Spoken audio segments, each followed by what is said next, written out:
السلام عليكم، نتمنى تكونوا بخير وعلى خير. اليوم ان شاء الله غادي نشارك معكم واحد الاقتراح زوين بزاف. ان شاء الله غادي ينفعكم في الايام العاديه وفي رمضان، وغادي يعجب الوليدات بزاف. ساهل اقتصادي وفيه دائما المكونات اللي موجوده عندنا في الدار. سميوهم اللي بغيتو، اللي كيش، بيتزا، خبيزات معمرين، اللي بغيتو. اجي تعرفوا المكونات وطريقه التحضير. اولا عندنا الخضيره اللي فيها خيزو، درت جوج خيزوات متوسطين، والبصله هذه خضاريه، والفلفله حمراء، وبطاطا وحده متوسطه حكيتها بالحكاكه الغليظه.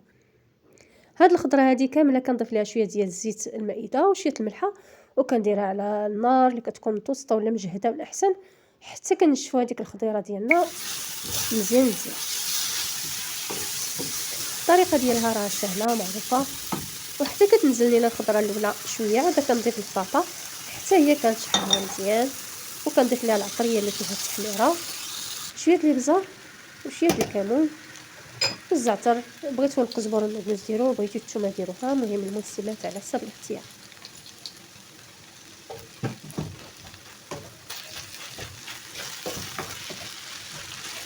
كنشفوها مزيان وكنشحروها.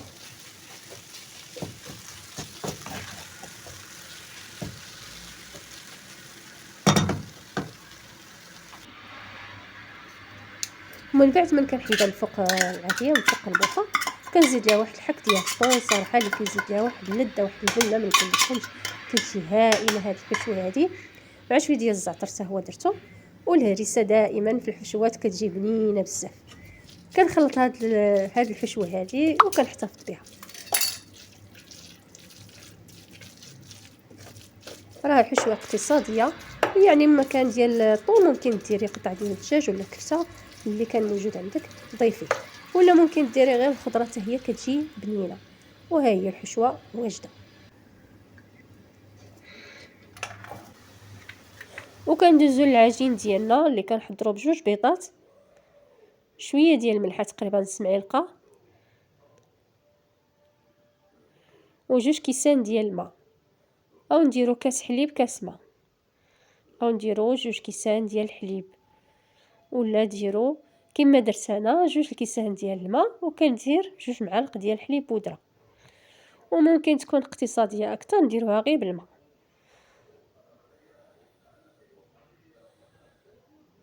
انا درت حليب بودره وكنخلط هاد المكونات مزيان. تنسيم ممكن نسمو بالزعتر، ثوم بودره، قزبر معدنوس، لكم الاختيار. هنا درت الكاس الاول ديال الفينو، كنخلطو دائما، وكنضيف كاس ديال الفورس، وممكن ايضا نديرو غير بالفورس. وهنا درت واحد الاضافه ديال الفرماج، ممكن انكم تستغنيو عليها ماشي ضروريه. اضطريت انني نخلط بالبغا ميكسور حتى هو، يعني هو تيساعد اكثر انني نخلط غير بيدي صافي. وكنبدا نضيف الدقيق. الا بان لينا الخليط ثقال ما نكملوش داك الكاس، كنديرو غير نص كاس. المهم راه الطحين كيبقى على حساب الخليط، ما خاصوش يكون ثقيل بزاف، ولكن ما خاصوش يكون عاوتاني جاري. انا نسمت بشويه ديال البزار وشويه ديال الزعتر صافي. كنخلطوه وكنضيفو خماره وحده وشويه ديال الخل. ساهله، مكونات موجودين كاع البيوت تقريبا. هادشي راه تيكون عندنا في الثلاجه ديالنا موجود. هذا الفرماج هذا اللي ضفت في الاخير ممكن انكم تستغنوا عليه، يعني ماشي ضروري نهائيا. كنخلطوه ها هو واجد دابا. القوام ديالو ما خاصوش يكون ثقيل وما خاصوش يكون خفيف. درتهم في قوالب فرديه اللي درت ليها هاد الاوراق هادو، ممكن انكم تستغنوا عليهم تماما. غير دهنوا القوالب مزيان بالزيت وبالدقيق ولا بالزبده، غير دهنوهم مزيان.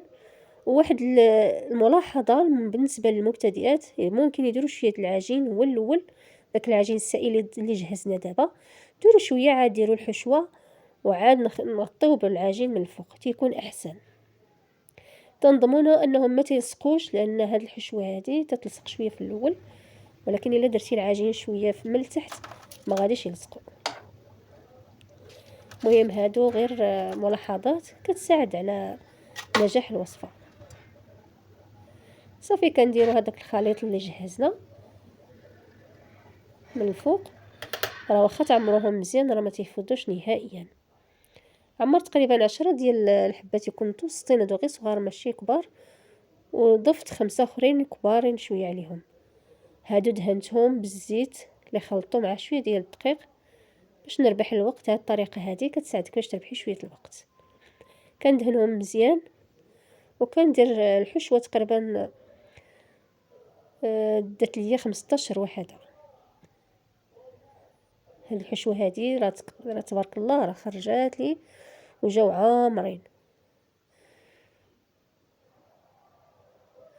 هاد الوصفه مشبعه تبارك الله وغنيه، فيها الخضار، فيها كل شيء، البيض، فيها الحليب، كتشبع تبارك الله. غير وحده ولا جوج صافي راه كتشبعي. تنملؤهم مزيان وتندخلهم للفران اللي كيكون سخون من قبل، من الفوق ومن التحت ناقص عليهم حتى كيتحمروا مزيان. زينيهم باش ملي بغيتو. انا درت غير شويه ديال الزيتون، شويه ديال القزبور المعدوس الا كاين. انا درت غير بصله خضريه من الفوق وها هما موجودين. هذا هو الشكل ديالهم النهائي. كيجيو زويونين عامرين بالخضره، عامرين بالحشوه مزيان. حضريهم لوليداتك وفرحي بهم ان شاء الله.